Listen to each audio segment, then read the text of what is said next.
Hello friends, we are learning MCQs from Dr. Ranjit Singh book. It is part B poetry section and our first poet is Shakespeare. English literature doesn't any mean without Shakespeare. So friends, I chose Shakespeare first and we have done 20 questions. Now without wasting any more time, we will move to our further questions. Okay, let's start. Question number 21. Which author reported that Shakespeare had been a country school master? किस author के according वो कौन से author थे जिनके according Shakespeare एक country school master थे? Nicholas Rowe, John Aubrey, John Fletcher, none of these. Our answer will be B, John Aubrey. Next question.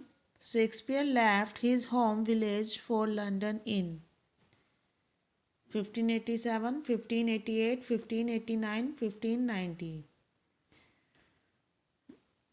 Dear friends, it is assumed after deer poaching incident in Thomas Lucy's Park, Shakespeare had to left his home village for London in 1587. So our answer will be A, 1587. Reaching London in 1587, Shakespeare joined. London पहुंचने पर Shakespeare ने 1587 में किसे join किया था? पर Burbage company of actors, job in a school, group of university wits, none of these. Our answer will be A, Burbage company of actors. London पहुंचकर 1587 में शेक्सपियर ने ज्वाइन किया था बर्बेज कंपनी ऑफ एक्टर्स और यहीं से इनके एक करियर को यू टर्न मिला और ये एज ए एक्टर फ्लरिश किया इन्होंने अपना करियर. Next question. On August 11, 1596 one of Shakespeare's children died at the age of 11. Hamnet, Judith, Susanna, none. इनके दो ट्विंस बच्चे हुए थे, एक उसमें डॉटर थी और एक थे इनका son. Hamnet was his alone son and Judith was another girl child. Hamnet died at the age of 11 with anonymous reason. So our answer will be a Hamnet. Between what time period did William Shakespeare begin a successful career in London as an actor? वो कौन सा time period है जिसमें Shakespeare ने London में एक successful जो career अपना एज एन एक्टर फ्लरिश किया? Between 1585 and 1592, between 1579 and 1583, between 1579 and 1587, between 1580 and 1591. It is a really factual question. And our answer will be 1585 and 1592. A will be right answer. Next question पर move करेंगे. Which period of Shakespeare's career life is referred as lost years by scholars? Shakespeare के career में एक ऐसा समय आया जिसे lost years बोलते हैं. इन वर्षों में शेक्सपियर ने अपनी कोई भी ड्रामा, पोएट्री, किसी भी तरह की कोई भी इन्होंने कंस्ट्रक्शन नहीं की थी. इन्हें लॉस्ट ईयर्स के नाम से कुछ स्कॉलर्स ने रेफ़र किया है. तो ये ईयर्स कौन से रहे dear friends? Between 1580 and 92, between 1582 and 1592, between 1590 and 92, between 1585 and 1592.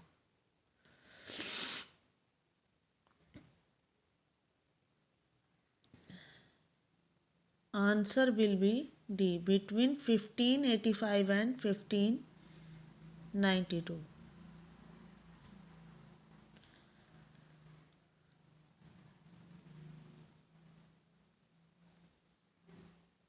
27.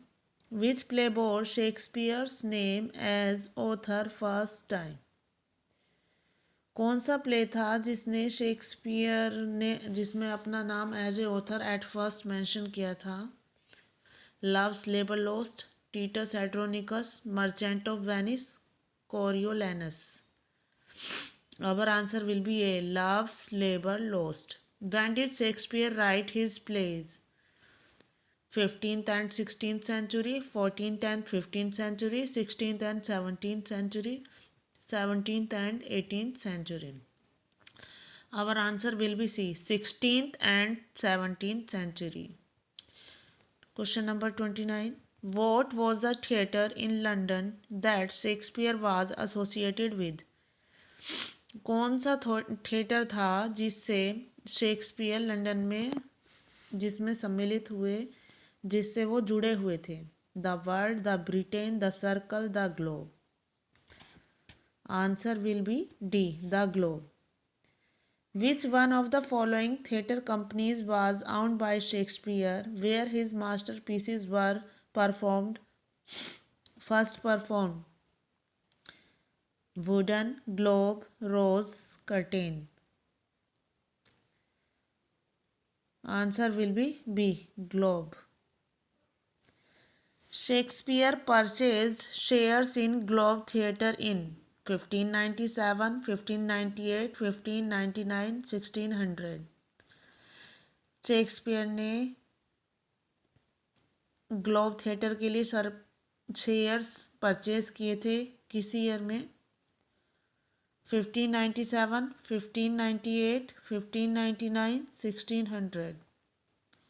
Our answer will be C. 1599.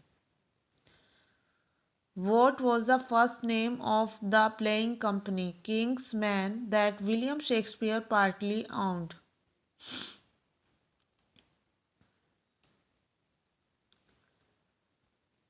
The London Theatre, Stratford Theatre, the Queen's Troupe, Lord Chamberlain's Men. Answer will be D. Lord Chamberlain's Men. What happened to the Globe Theatre in 1613?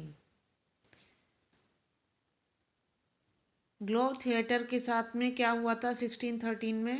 It leaked, it fell down, it was opened, it burnt down. It burnt down. Friends, ये माना जाता है कि जिस time इस globe theatre में आग लगी थी उस टाइम हेनरी 8 स्टेज पर परफॉर्म किया जा रहा था. How is Sam Wanamaker connected with Shakespeare? Sam Wanamaker वो व्यक्ति थे जिन्होंने ग्लोब थिएटर को जो कि जल चुका था उसे दोबारा बनाने का सुझाव दिया था. तो our answer will be B. It was his vision to rebuild the Globe. Where did Shakespeare retire to? London, Britain, USA, Stratford on Avon. Stratford on Avon. Which of these phrases appear on Shakespeare's gravestone?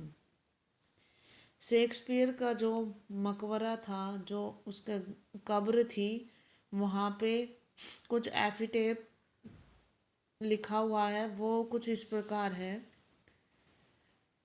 Cursed be he that moves my bones. Answer will be D. Cursed be he that moves my bones. 37. Venus and Adonis is a poem by. Venus and Adonis is a poem by. No doubt. Answer will be William Shakespeare. 38. Where from these lines have been taken? Good friend, for Jesus' sake, forbear to dig the dust enclosed here. Blessed be the man that spares these stones, and cursed be he that moves my bones. देखिए ये जो beautiful lines हैं ये William Shakespeare के tomb पर लिखी हुई हैं। Answer will B D, Shakespeare's tomb. Where from the lines? Fear no more the heat over the sun, nor the furious winter rages. Thou thy worldly task hast done, home art gone, and taken thy wages. These beautiful lines are taken from his play Cymbeline. Shakespeare के play Cymbeline से ली गई हैं। Shakespeare sonnet is the title of a collection of 154 sonnets. Shakespeare ने total कितने sonnet लिखे थे? 154।